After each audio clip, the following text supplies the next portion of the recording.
जीवन में कर्म के साथ साथ कुछ भगवान के भजन भी कईल जरूरी बड़ुए। बहुत जरूरी बा। भगवान और प्रभु एक हमनी के आधार बने। उनकर नाम लेला से आधा कष्ट के हरण हो जाला। ऐसे प्रभु जी के नाम लेल बहुत जरूरी बा। एगो भजन बड़ुए कीर्तन, एकरा के हमनी के भोजपुरी भाषा में कीर्तन कहनी जा। हरे राम राम राम हरे हरे, हरे राम राम राम हरे हरे, हरे कृष्ण कृष्ण कृष्ण कृष्ण हरे हरे, राम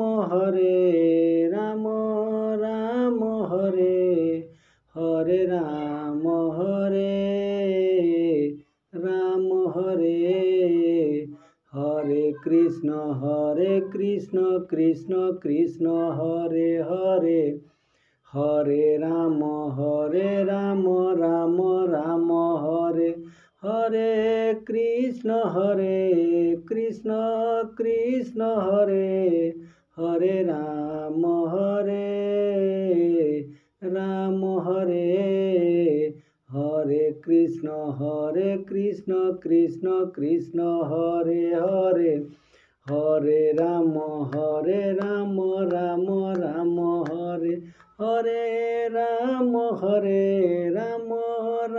हरे हरे कृष्ण हरे हरे, राम राम हरे हरे, हरे कृष्ण कृष्ण कृष्ण हरे हरे, राम हरे हरे कृष्ण हरे हरे, राम राम हरे हरे हरे कृष्ण कृष्ण कृष्ण हरे, राम हरे हरे कृष्ण हरे हरे, राम हरे हरे हरे कृष्ण कृष्ण कृष्ण हरे हरे, राम हरे कृष्ण हरे राम